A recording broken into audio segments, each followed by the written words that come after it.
Fabienne Goubaudiman, vous êtes prospectiviste. Au regard des tendances actuelles, est-ce qu'à l'horizon 2030, le futur de nos territoires ressemblera à ce scénario catastrophe? J'ose croire que non. Ceci dit, je n'ai pas la réponse à votre question. Tout ce que je peux vous dire aujourd'hui, c'est qu'au regard des tendances qui s'exercent, c'est hautement improbable.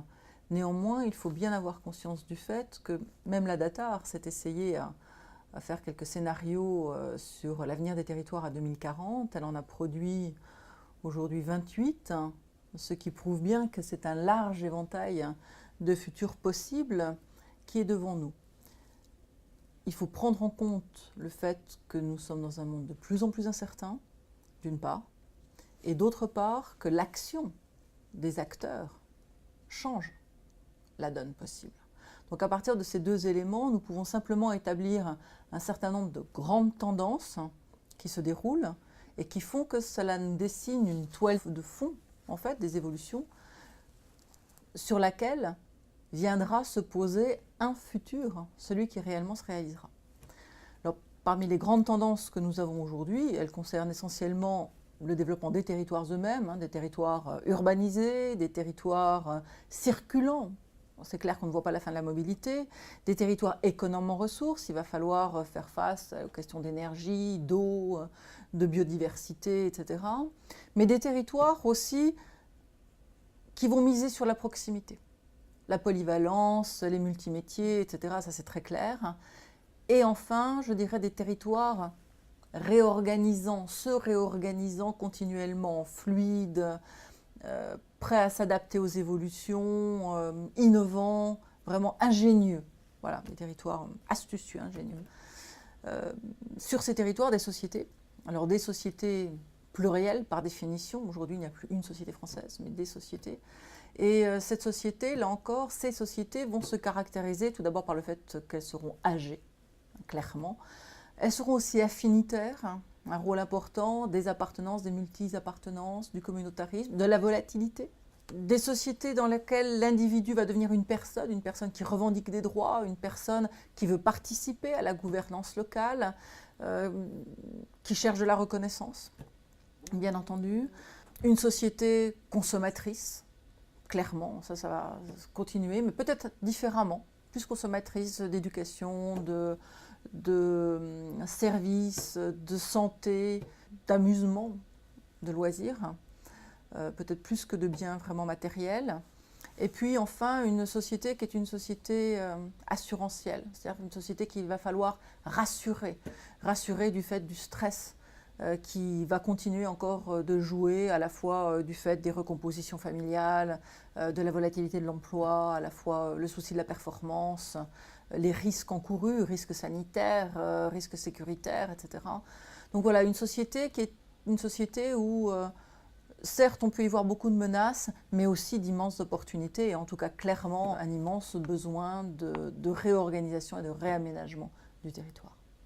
Devant l'importance des enjeux de cette transition, on voit bien qu'il y a urgence à agir, mais les élus, les services déconcentrés de l'État et les travaux publics sont-ils en capacité de le faire? Oui, en effet, je crois qu'ils sont en capacité de le faire, mais il est vrai que nous sommes en train d'évoluer vers une situation extrêmement paradoxale. D'une part parce que nous assistons à une véritable explosion des besoins en matière d'action publique.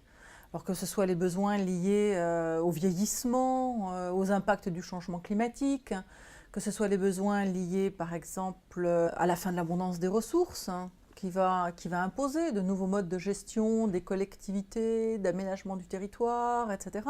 Mais aussi tous les besoins et attentes de la population en matière de mobilité, en matière d'habitat, en matière de mode de déplacement, mode de faire aussi, mode d'expression sur le territoire. Donc tous ces besoins, en fait, pourraient laisser supposer que tout ira pour le mieux possible dans le meilleur des mondes. Sauf que, et c'est là que nous atteint le paradoxe, nous n'aurons pas les moyens de financer la réponse à ces besoins. Donc là, on a clairement quelque chose qui est le nœud gordien en fait, du problème, c'est l'implosion des finances publiques. Explosion des besoins, implosion des finances publiques. Cette implosion des finances publiques fait que il est bien clair que nous ne retrouverons pas demain matin 3% de croissance. Donc ni l'État et ses services déconcentrés, ni les collectivités locales ne vont être en mesure dans les années qui viennent d'assumer l'ensemble des besoins que nous venons d'évoquer. D'autant plus que vous avez derrière un véritable problème de charge de l'État-providence à travers les retraites, on en a parlé, à travers les dépenses d'éducation, à travers les dépenses de santé, etc.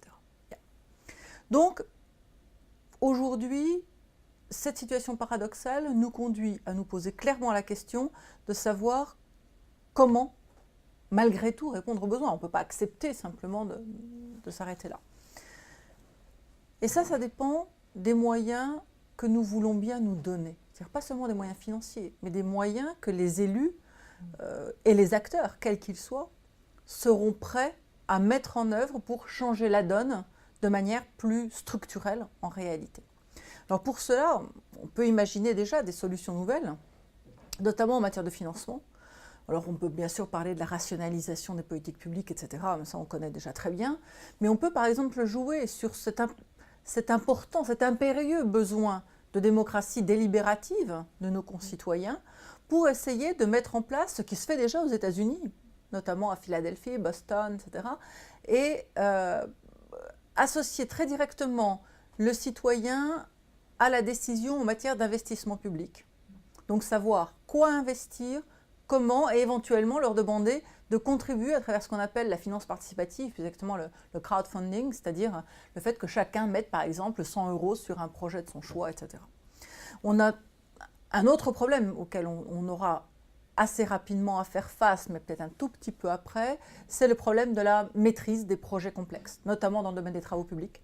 Les projets de travaux, les chantiers vont devenir de plus en plus complexes et il est bien clair qu'il va falloir un investissement massif de la part des acteurs pour se mettre en capacité d'agir en matière à la fois de maîtrise de la gestion du projet, à la fois maîtrise technique des nouvelles infrastructures et de ce que cela va exiger sur le plan de l'automatisation, des nouveaux matériaux, etc. Et puis finalement, la gestion des discontinuités temporelles. Et ça, c'est sans doute le problème le plus important que les acteurs des travaux publics auront à affronter. Par exemple, le fait que pour mettre en place aujourd'hui une infrastructure de télécommunication, il faut 3 ans, 4 ans, 5 ans, et on risque, en courant le risque que les technologies soient déjà obsolètes quand les infrastructures seront prêtes. Voilà, je voudrais juste peut-être conclure en disant que, en même temps, ces challenges, ces paradoxes, c'est ce qui nous fait vivre finalement, c'est ce qui fait battre notre cœur d'humain, c'est ce qui fait qu'on a envie d'aller de l'avant, parce que sinon ça servira à quoi si tout était déjà écrit, si tout était déjà programmé. Là au contraire, nous vivons un temps extraordinaire, et Jérémy Rifkin nous appelait une civilisation de l'empathie, et je crois qu'aujourd'hui, non, on n'arrête pas le futur. Il faut soit le suivre, mais ce n'est pas forcément le plus confortable, soit courir devant, et j'espère que c'est ce à quoi aboutiront vos travaux.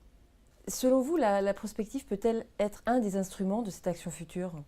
Oui, je crois tout à fait, parce que la prospective va chercher d'une part, à évaluer les tendances en cours, leurs impacts sur les territoires, les organisations, ou dans le cadre d'une problématique donnée, mais aussi, et surtout en fait la problématique française, cherche à donner les moyens d'action nécessaires pour réaliser, construire le futur que nous voulons. Donc les acteurs, et notamment l'acteur public, l'État, la puissance publique à travers toutes ses composantes, utilisent la prospective territoriale pour développer des concertations qui permettent à l'ensemble des acteurs en place sur un territoire de se rencontrer, de discuter en fait sur l'avenir de ce territoire, ce qui n'est quand même pas fait souvent, et à partir de là de pouvoir mettre en place des plans d'action, de se répartir les rôles, se répartir les contributions aussi en matière de financement, de manière effectivement à mettre en place ces projets de territoire.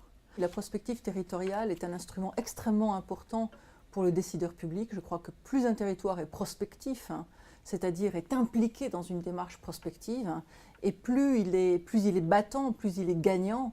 Or, les territoires gagnants de demain, ce seront définitivement les territoires qui décideront de courir devant le futur, de courir ensemble, mais surtout de courir dans la même direction. Merci Fabienne Goubaudy-Mans.